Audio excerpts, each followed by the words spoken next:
apa yang dibaca ketika di tawaf putaran pertama, apa yang dibaca ketika tawaf di putaran kedua, ketika di posisinya Hijri Ismail, kemudian di posisinya apa yang harus diminta, itu kan banyak orang tidak paham. Iya. Kenapa berziarah ke makam Nabi, apa yang harusnya kita sampaikan kepada Rasulullah, itu kan banyak orang tidak tahu itu. Jadi kadang-kala bolak-balik umrah tapi tidak ngerti itu. Iya, itu kan. Maka apa yang dibaca ketika melihat Ka'bah, itu kan banyak semua itu doa-doanya. Ini makanya kadang-kala kita ini ibadah. Jadi sebenarnya saya sering sampaikan begini, bahwa ibadah umrah atau ibadah haji itu adalah sholat dalam skala besar. Ini yang kadang orang tidak anukan. Kemudian saya lanjut. Jadi anak-anak kita itu kalau menjelang subuh pasti bangun. Ketika malaikat itu sudah turun, karena bayi itu kan masih bisa melihat itu. Makanya mulai dari jin itu bayi bisa lihat. Cuma sekarang ini kan ada juga masalah. Kayak bayi yang indigo itu kan. Justru sekarang orang kalau ada bayi indigo, diambil kebanggaan. Padahal itu orang tidak beres itu. Mestinya bayi indigo itu dikasih kembali lagi ke perut ibunya. Karena itu belum selesai dia. Karena pandangannya belum ditutup. Itu kan. Kan Nabi Sis nanti yang menutup pandangan itu supaya tidak melihat jin. Nah, itu. Jadi kalau ada anak bisa melihat jin itu, wah itu belum selesai itu. Kayak kue itu belum adonannya belum beres, sudah dimasak, wah itu. Jadi kenapa bayi mestinya itu pas kelahirannya baru lahir, karena itu kuncinya di situ. Dikhawatirkan dampaknya ke situ. Iya. Dan orang yang tinggal di dalam kandungan lama itu cerdas. Itu konsensus ulama itu. Makanya Imam Syafi'i itu dikandungkan itu hampir 3 tahun. Sampai giginya itu sudah tumbuh, itu baru keluar. Walaupun ada nanti perbedaan pendapat mengatakan dulu kan tidak ada kalender. Ya kan? Itu. Sehingga dia mengatakan 2 tahun lebih itu. 2 tahun 8 bulan. Dikandung. Tapi kecerdasannya Imam Syafi'i itu luar biasa. Imam Malik juga begitu. Itu dikandung hampir 1,5 tahun. Abu Hanifah juga begitu. Hampir 4 ulama yang mazhab ini itu lama semua dikandung. Dan ternyata orang yang lama di dalam kandungan itu cerdas. Itu. Cuma sekarang kan enggak ini. Karena dikhawatirkan. Sekarang kan biasa orang khawatirkan.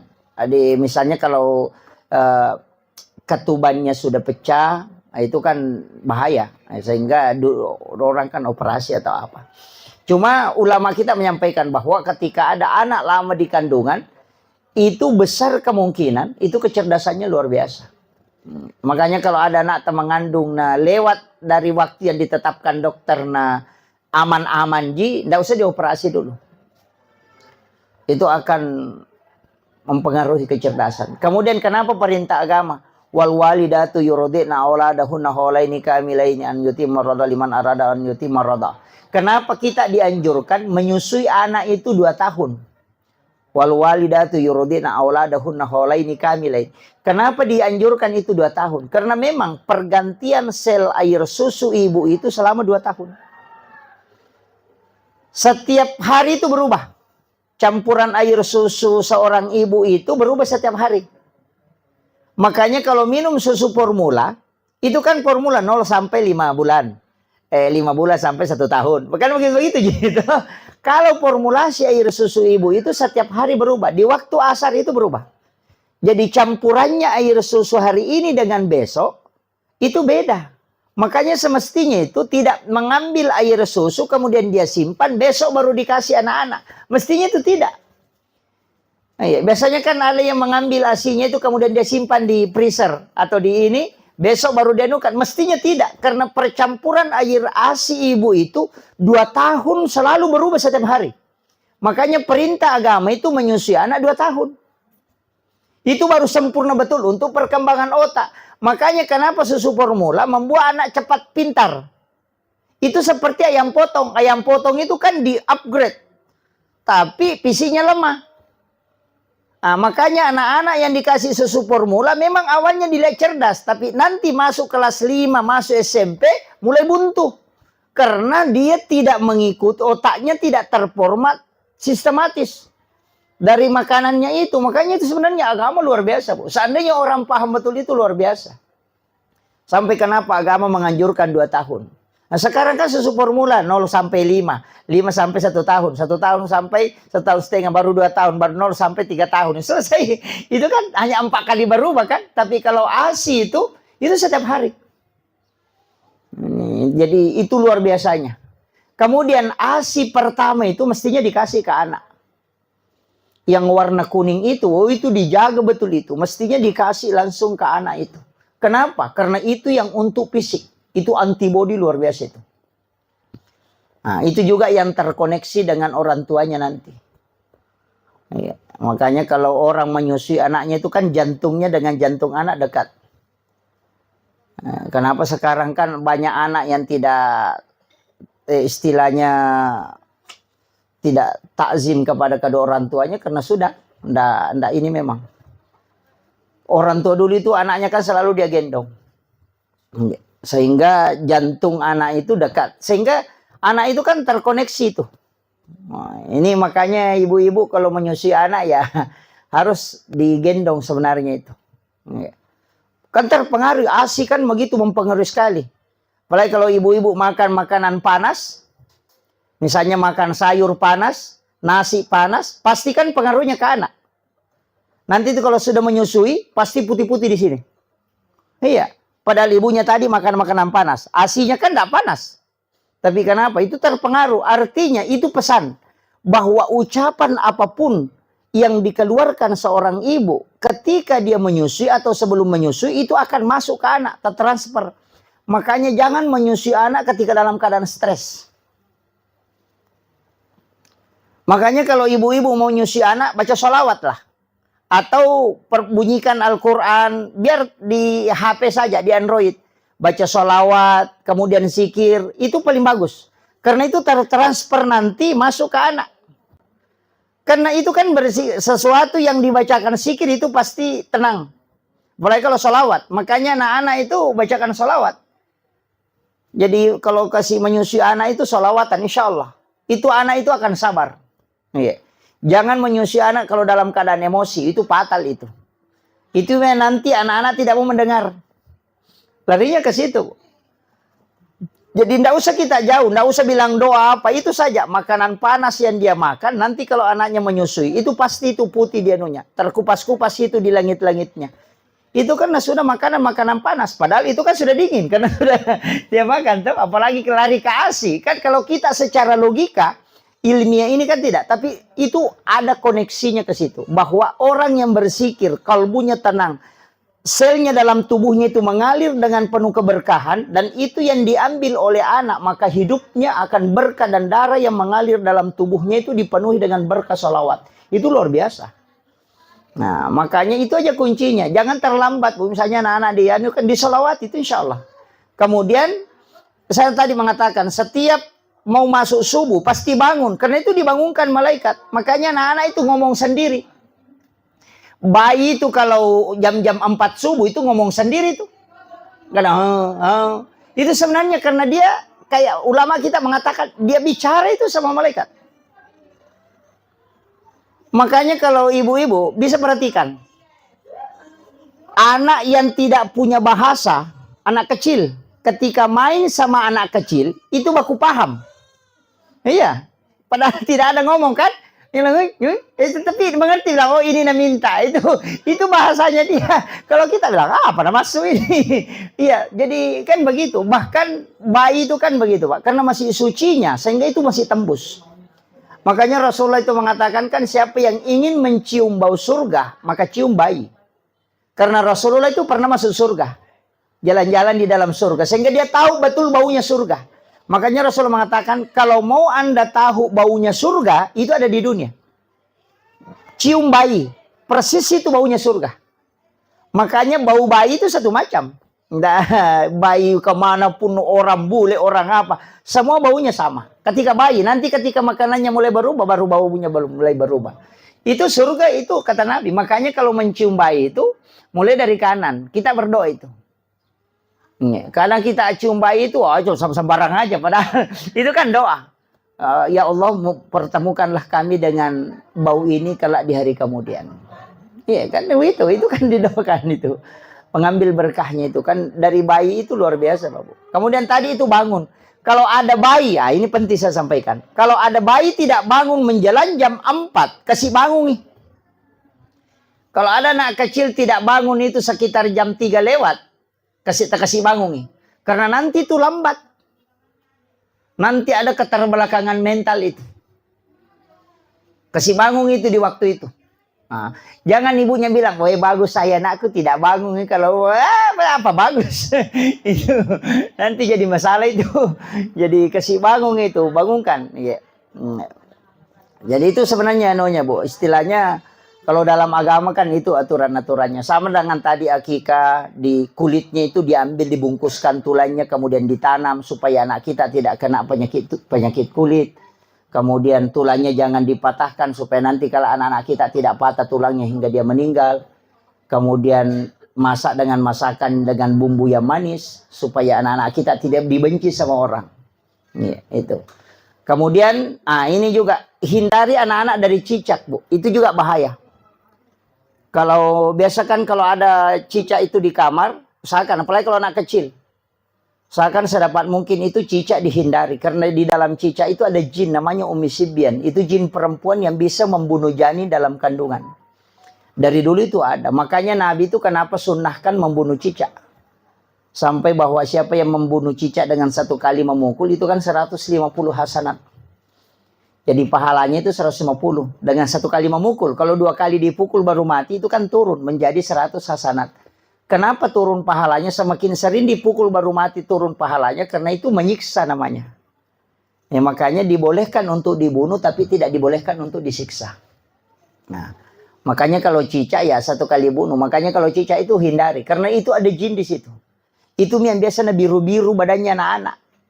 Biasa itu ada di punggungnya biru-biru kayak dan sudah cubi. Dia bilang, kenapa ini biru-biru, kenapa hitam? Itu sebenarnya adalah Ummi Sibyan. Itu yang biasa kasih menangis tengah malam anak-anak. Bangun tengah malam menangis, itu kadang orang tidak tahu. Dia bilang, kenapa? Mungkin sakit. Enggak, cari, pasti ada cicak dekat di situ. Itu diusir. Makanya jangan biarkan banyak cicak di dalam kamar. Apalagi kalau orang hamil, itu parah itu. Karena dia bisa membunuh janin dalam kandungan. Itu jin Ummi Sibyan itu. Makanya Nabi sunnahkan untuk kita membunuh cicak. Apalagi kalau bayi. Cuma kalau misalnya kita akan, kalau bayi biasa terganggu. Biasa kalau ada jin yang mengganggu atau apa. Kalau saya ada beberapa metode untuk tidak terganggu. Yang pertama, tulis lafaz Allahu. Iya. Jadi tulis lafaz Allahu itu di antara kedua alisnya. Iya. Jadi tulis pakai cilak, pakai cilak. Itu kalau sudah dimandi pagi, tulis lafaz Allahu itu antara alisnya. Itu supaya tidak diganggu jin. Biasa orang kalau diayung, dia kasih cermin di bawahnya kan. Orang tua dulu kan begitu. Kalau ayung anaknya, kasih cermin di bawahnya. Itu cermin kan supaya pantulannya. Kan kalau ada cicak, dipantulkan dengan cermin, itu jinnya keluar. Makanya sebenarnya pakai cermin itu. Kalau mau aman, pakai tulis Allahu saja. Kalau tidak bisa, kalau malam terganggu, tulis namanya Umar. Jadi kalau anak sudah tidur, kasih masuk jari telunjuk di langit-langit. Mulai dari kepalanya kita tulis. Tulisan bahasa Arab. Umar bin Al-Khattab. Insya Allah tidak diganggu jin itu. Sama kita. Kalau tidur kita ada jin ganggu. Kita bilang tidak bisa tidur. Atau ada kayak ketindisan. Tulis saja nama Umar. Mulai dari pusar. Jadi kasih masuk tangan di langit-langit. Baru tulis. Umar bin Khattab. Tapi tulis bahasa Arab. Jangan bahasa Indonesia. Tulis bahasa Arab. Jadi Umar bin Khattab. Itu tidak diganggu. Itu ulama-ulama hikmah itu mengajarkan itu. Jadi kalau ditulis namanya Umar, kan biasa orang diganggu itu. Ganggu jin, itu yang dipakai. Kemudian paling bagusnya tirakat itu untuk anak-anak, sedekahkan dan puasakan hari kelahirannya. Itu paling bagus. Jadi kalau setiap hari kelahirannya itu sedekah, niatkan untuk dia. Kemudian kalau mampu puasa, puasakan hari kelahiran. Insya Allah. Jadi kalau ada anak tak mau dijadikan ustaz atau kiai, paling bagus itu tirakatnya begitu. Puasakan hari kelahirannya. Cuma yang enggak usah semua. Kalau 7 anaknya nah semua hari lahir, puasa setiap hari gitu. Gitu. Jadi biar yang salah satunya misalnya, oh ini anak saya mau anu kan, puasakan hari kelahirannya. Soalnya kan begitu, tirakatnya ke situ. Orang tua puasakan. Kemudian anak-anak kita kan biasa didoakan. Doakan kalau mau tidur, kalau menangis bacakan ayat kursi, kemudian bisa dipegang tangannya, kemudian baca basmalah. Bisikkan di telinganya itu ayat kursi, itu bisa untuk menghindari supaya tidak diganggu jin. Itu kuncinya. Jadi anak-anak kita kan begitu. Jadi setiap perkembangannya itu pasti istilahnya mengalami kayak demam apa ya itu. Makanya rambut bayi itu harus dicukur habis. Karena itu ada virus. Makanya itu pelepis kepalanya itu nanti terkupas. Itu yang hitam-hitam di kepalanya ketika 7 hari. Makanya akikah itu sunnahnya 7 hari. Karena itu sudah terkupas, itu virusnya sudah mulai masuk. Nah, makanya disuruh cukur habis supaya tidak masuk virusnya di situ. Nah, itu jadi anak-anak kita. Kemudian anak-anak kita sebenarnya kalau perintah agama itu, Bu, apalagi sekarang kan cepat. Nah, anak kita itu kasih belajar memang mengaji di umur 5 tahun. Makanya perintah sholat itu di umur 7 tahun. Kan sebelum sholat itu mestinya sudah tahu bacaan sholat kan. Makanya mengaji itu di umur 5 tahun. Ya, sebenarnya itu kaidah agamanya itu kalau kita mau ambil. Jangan bilang nanti 7 tahun baru diajar, enggak. Memang harus. Tapi sekarang anak-anak justru lebih cepat. Kadang 3 tahun sudah ada yang pintar ini. Ya. Apalagi kalau misalnya ibunya memang hatamkan Al-Quran ketika di dalam kandungan. Oh itu luar biasa itu. Ya. Kan sebenarnya kan anak-anak juga kalau baru lahir biasa ada yang tahnid. Di tahnid itu. Kasih kurma, dihaluskan, kemudian dibacakan doa, kemudian ini. Tapi sekarang kan enggak. Ada yang tidak sepakat dengan itu. Tapi kalau saya tidak masalah. Kemudian yang terakhir, ada juga penting saya wasiatkan untuk anak-anak kita. Satu kuncinya sebenarnya begini, Bu. Yang paling lama dipelihara itu anak. Yang paling lama kita punya tanggung jawab itu ke anak. Anak ayam itu 3 bulan itu sudah pisah sama induknya. Kalau anak kita itu sudah punya anak masih dibimbing. Makanya ini penting saya sampaikan bahwa jaga anak kita itu kalau misalnya setiap malam Jumat, Bu, kirimkan suratul Fatihah. Jadi tirakatnya itu istilahnya kalau dalam tarekat itu kirimkan suratul Fatihah setiap malam Jumat. Itu bisa 41 kali. Supaya kita sebut ila ruh wa nafsu wa jasad. Jadi supaya terkoneksi dengan kita. Iya. Apalagi kalau dia di pesantren, sekolah di pesantren, kirimkan itu setiap malam Jumat kirimkan. Kirimkan Fatihah. Iya. Jadi tapi jangan bilang ila arwahi. Katakan ila ruh. Kalau arwah itu orang sudah meninggal. Kalau ila ruh itu untuk orang hidup dan bisa juga untuk orang meninggal. Nah, karena ruh itu kalau arwah itu sudah almarhum atau almarhumah. Tapi kalau pakai ila ruh itu tidak. Itu untuk orang hidup. Sama dengan suami kita. Suami tak kirimkan Fatihah. Supaya kalau mau selingkuh bisa ditahu. Baru ada niat-niat masalahnya itu sudah kita bisa tahu. Kenapa? Karena memang terkoneksi. Karena ruh itu bersilaturahmi. Iya. Banyak perempuan itu bisa tahu kekurangan suaminya apanya. Gara-gara itu begitu terkoneksi. Iya, kirimkan Fatihah. Jangan tidak dikirimkan Fatihah. Nabi bilang tidak mati, Ustaz. Nabi bukan orang mati dikirimkan. Yang salah itu kalau bilang kila arwahi. Wah, itu jadi masalah itu. Nanti suaminya marah-marah. Belum pak mati. Nah, itu ila ruh. Kita kirimkan itu supaya terkoneksi. Jadi kalau ada masalah, itu koneksi itu. Biar kalau HP kan bisa dipakai orang berbohong. Jadi bukan HP yang berbohong, orangnya yang berbohong. HP itu jujur sekali. Apa yang dibilang itu yang dibilang. Kalau yang pegang HP itu yang biasa berbohong. Makanya saya wasiatkan pakai itu. Kirimkan. Anak-anak kita kirimkan Fatihah. Suami kita kirimkan Fatihah. Baru minta berkahnya. Supaya terkoneksi. Jadi bisa kita tahu anak kita sekolah di Jakarta atau di Makassar itu bisa koneksi. Iya. Jadi itu yang saya kira yang penting saya wasiatkan. untuk acara akikah dan bagaimana anak-anak kita didik, sebenarnya itu penting karena ini sekarang luar biasa Bu, tantangan yang menghadapi keadaan sekarang luar biasa. Anak-anak kita ini harus ekstra. Makanya Nabi memang mengatakan bahwa didiklah anakmu melebihi dari pendidikan, karena dia akan menghadapi masa yang lebih berat dari apa yang kau hadapi. Jadi itu yang penting saya wasiatkan, makanya didik dan harus kita banyak mendoakan. Walaupun sebenarnya ada amalan itu bagus sekali, pas anak itu lahir langsung bawa ke masjid. Jangan melewati satu waktu sholat. Jadi pas lahir bawa ke masjid, simpan di depan mimbar, letakkan di situ, baru sholat sunnah hajat 2 rakaat, baru berdoa kepada Allah supaya diikatkan kalbunya dengan masjid. Jadi nanti anak-anak itu menangis kalau orang ke masjid dan dia tidak ikut. Nah, itu. Jadi dan kalau ke masjid itu pasti tenang. Ya, datang tenang itu. Jadi itu yang dianukan. Jadi sambung memang masjid dengan kalbunya ketika anak itu lahir. Bahkan ulama kita mengatakan pas waktu sholat pertama dia dapati. Langsung bawa simpan di depan mimbar, sholat sunnah hajat, baru minta kepada Allah supaya dianukan. Bahkan ada mengatakan bisa di mihrab. Saya kira ini yang penting saya wasiatkan untuk kita, mudah-mudahan ada pelajaran yang bisa kita petik, utamanya untuk mendidik anak-anak kita. Dan saya wasiatkan penutup Bu, jangan kurang membaca 100 kali surah Al-Insyirah dalam satu hari. Iya, itu aja yang paling mudah. Jangan kurang membaca 100 kali surah Al-Insyirah, Alam Nasrah. Nggak usah pikirkan apa nanti jabatannya anakku, apa nanti sekolahnya anakku. Nggak usah pikirkan. Selesaikan saja surah Al-Insyirah 100 kali dalam satu hari. Allah akan menempatkan anak-anak kita di tempat yang tinggi.